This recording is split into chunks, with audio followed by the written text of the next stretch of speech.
I feel like an old warrior who belongs on a tribunal. I sit and I listen calmly to the debates of others. Sometimes I am called upon to settle disputes. Other times, I grow weary of the circular debates around me that can quickly become full-blown arguments. I don't always want to feel as though I must tread in a burning building, particularly if my friends are in the same edifice. I'm someone who has carried the burden of being the listener in my own family. I was the one to whom many would turn when they needed to get something off of their chests. I have heard things, much of which I should not have. I worked in mental health for many years as a counselor of some sort. While I enjoy listening to others, I like to hear myself as well. Go on, laugh.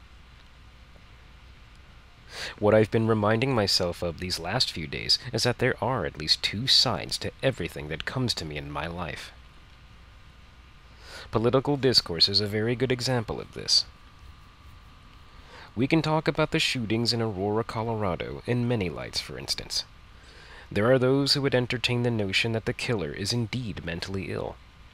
It's admittedly difficult to believe that the footage of him wearing an orange wig in court epitomizes mental stability.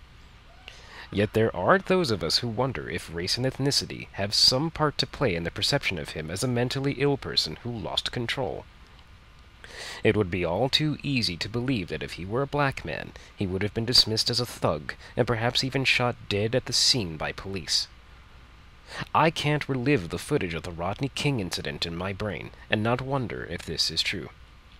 And yes, I think O.J. was guilty. Sue me. But in yet another light, because of our war on terror, what if the gunman had been of Middle Eastern descent? Would we be viewing him as a terrorist with potential ties to Al-Qaeda? Would we be demanding to see his birth certificate? Would his middle name have suddenly become Hussein?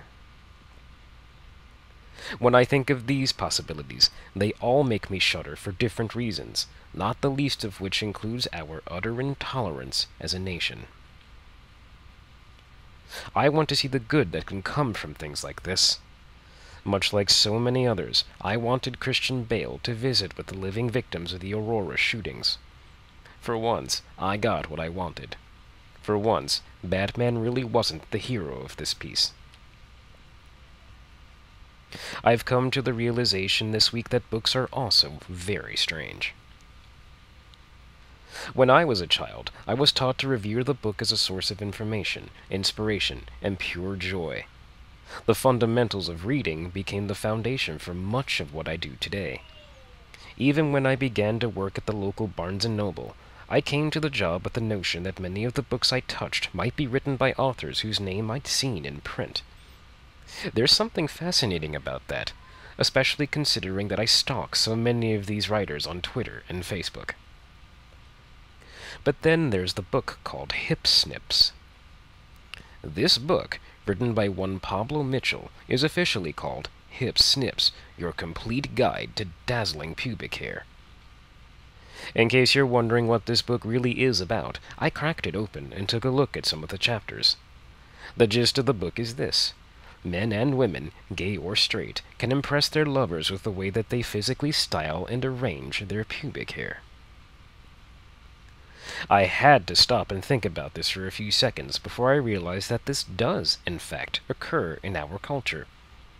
Would women be able to name the Brazilian bikini wax without batting an eyelash if they weren't essentially giving their pubic hair a makeover? However, I have never heard of men styling their pubes. If that's a subject that was ever touched on in my childhood, I guess I was absent for that particular class.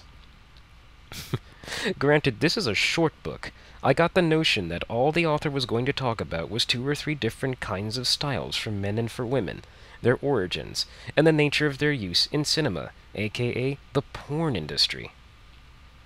This book surprised the hell out of me. First of all, there are at least 30 chapters, altogether spanning about 110 pages of pure literary genius. The beginning of each chapter provides the name and a pink and black illustration of the style. The names of the styles drew my attention. Tell me something. What comes to your mind when you think of names like the Bee Author, the Chewbacca, the Donald Trump, or the Shatner? Do you want to know what the names of these styles actually resemble? Massive comb-overs and speech impediments are attractive somehow? Down there? Oh, wait a minute. Does my penis suddenly have a television show where he gets to point at unsuspecting other penises and fire them in the most obnoxious way possible?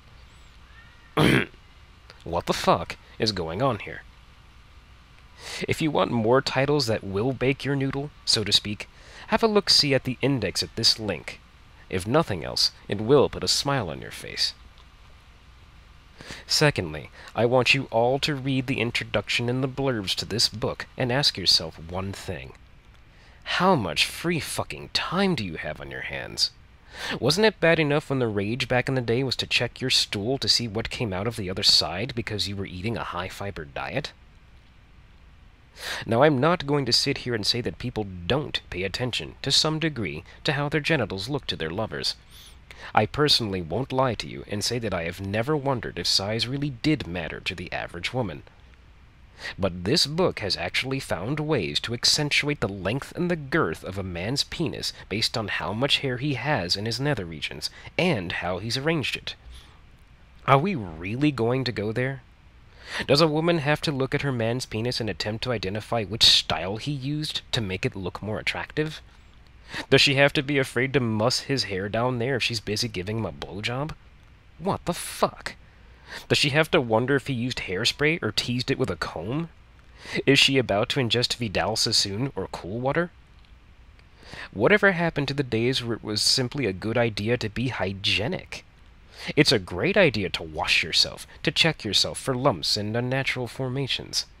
Ladies, I will attest strongly to the notion that prior to cunnilingus, you want to be clean, or your man will gag or throw up on you, and this, of course, would constitute the most embarrassing of rejections. But how far should we be going with this? Do you want to nullify the effect of pheromones? That's a natural, biological method of attracting mates, whether we want to admit it or not. Sometimes the smell of a woman is the ultimate turn-on for me, plain and simple. Do I know why this is so? Not really, but I don't question it.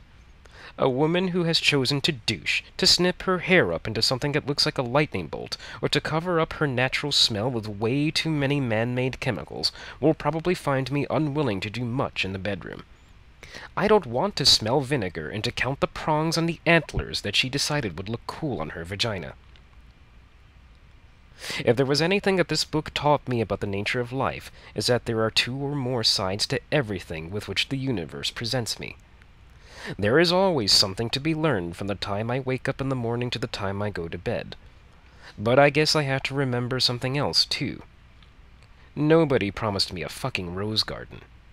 Anywhere.